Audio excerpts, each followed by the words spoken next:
welcome back to my YouTube channel. So today I'm going to go over section 9.3, similar right triangles, and we're going to go over some of the vocab that was given because I know this section was a little bit confusing. The first vocab, my daughter just woke up in the background. The first vocab word that we have is right triangle similarity theorem. Hi, baby. Alright, so for the right triangle similarity theorem, we start off with a nice big right triangle. Manda, mi amor.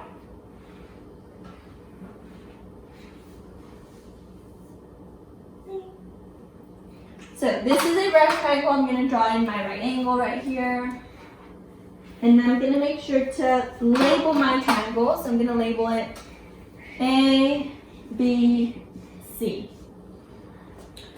Alright, so when you have a big right triangle like this, notice how I kind of drew it funny, right? I drew it upside down when typically I draw it looking something like this. But it's okay. I meant to draw it like this on purpose. The reason that I drew it like this was because the right triangle similarity theorem states that when you cut your right triangle into two, so when you start off on the right angle and draw a line perpendicularly down to the hypotenuse, remember the hypotenuse is the side opposite of the right angle, it'll split your triangles into two similar triangles. So because I drew a line that goes straight down, I know that my line, which is called the altitude, it is perpendicular to the hypotenuse, meaning that these right here are right angles. So this cuts it into two similar triangles. And I'm going to show you what I mean by two similar triangles.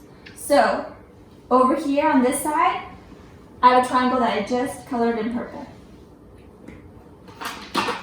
And because I made two similar triangles, I'm going to make a little point right here and I'm going to call that D, point D. I'm going to draw this separate triangle down here just so you guys can see it a little bit better visually. So my first triangle is made up by the points A, C, and D. And we have a right angle right here at D. My second triangle is on the right side. It's this triangle over here. And so that triangle is a little bit bigger. It also has a right angle, right? Because 90 plus 90 will give us 180 degrees, which forms a line.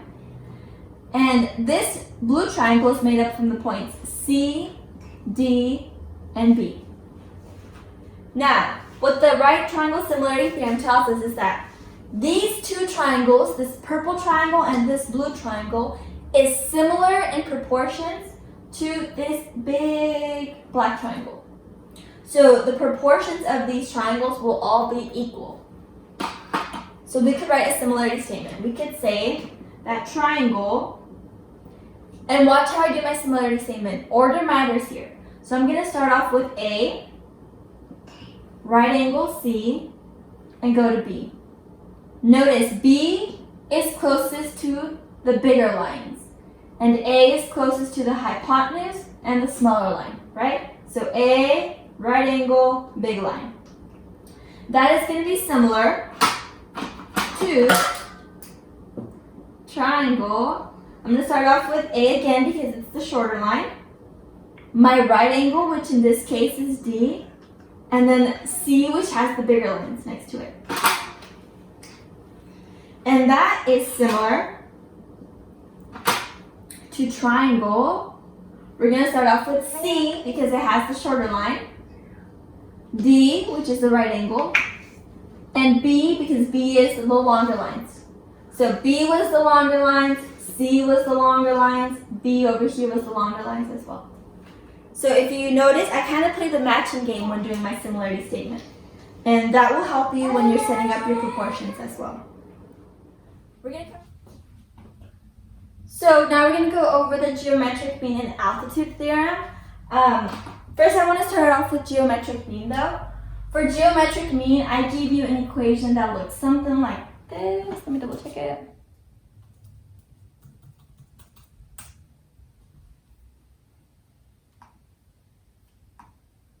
been a minute. So I gave an equation that looks something like this. A over x is equal to x over b. And so all that I want you to take away from this is that we're setting up proportions right here, right? And let's say that we wanted to solve for x in this case. You guys know how to solve for it. You guys know that to solve for x, all I have to do is cross multiply. So you get x times x, which is x squared, is equal to a times b, which is just a times b. And then you would solve, right? For geometric means when it comes to triangles, similar triangles, you're doing the same thing. You're setting up proportions.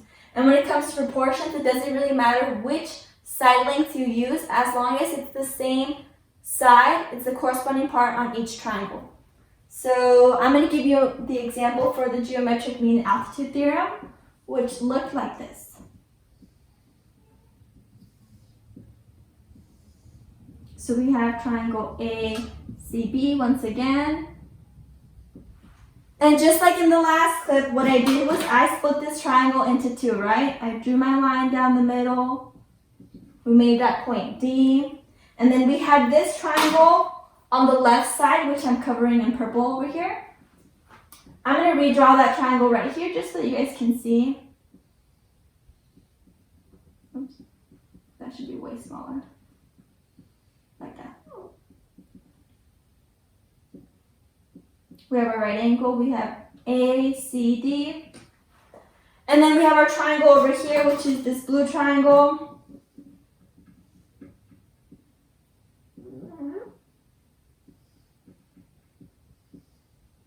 And like something like that, right? That's CDB. Now, what the geometric mean and altitude theorem tells us that if we want to set up proportions for these two triangles for their side lengths, we could. We could say that line CD, before I start though, hold on a second. I want to make sure to identify my legs.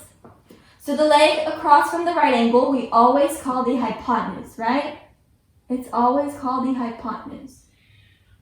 Then we have our short leg. And we have our long leg. Quick disclaimer though, long leg, that's what we call it in geometry, but we know that the hypotenuse is always the longest leg. It's always the biggest measurement because the hypotenuse will always be the longest side of our triangle. I don't know why we call it a long leg, but we do. Alright, so with that being said, what you could do is you could set up some proportions. So an example of a proportion would be putting the measurements of the short leg over the long leg. Putting the measurements of the hypotenuse over the long leg. Putting the measurements of the hypotenuse over the short leg, right? You could set up proportions using any of these three combinations. For the geometric mean altitude theorem, what they use is they use the long leg and the short leg, if I'm not mistaken. So what they say is that they want you to set up proportions for long over short. In your homework problems and your practice problems, you'd be given measurements right here, right? And you just plug in numbers. So the way that you set up your proportion for this purple triangle, long is line CD. So line CD over short, which is line AB. And that's going to equal long for my blue triangle is line DB. Oops, let me do that in blue. Is line DB. Over my short leg, which is line CD, right? And if I wanted to solve for either of these lengths, what you could do is cross multiply once again. So you'd get CD squared is equal to line AD times line DB. And you could just solve it like that. I know this might look a little confusing right now, but stay with me. The next practice problems that I do, this is going to make so much more sense. It makes a lot more sense once you actually have numbers. So all that I want to take out of this part right here so far is that you're just setting up proportions. Setting up proportions and cross multiplying. Solving for a variable. So bear with me. We're going on to a practice problem right now, which should help you out a little bit more. We're gonna go over problem number 2 together right now, and from the practice problems on your notes. And for problem number 2, it says to solve for h. So we are solving for h.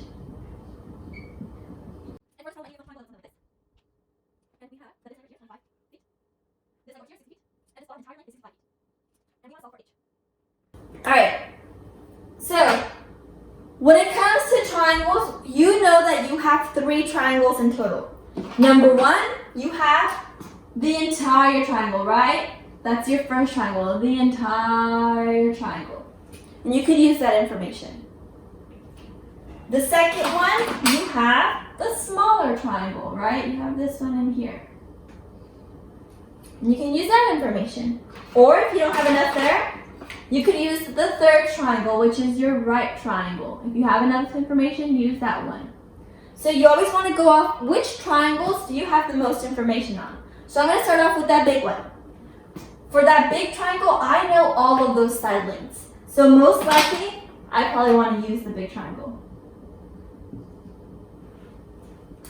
For the blue triangle, I only know h, and I know that it has 25. So I know two informations, right?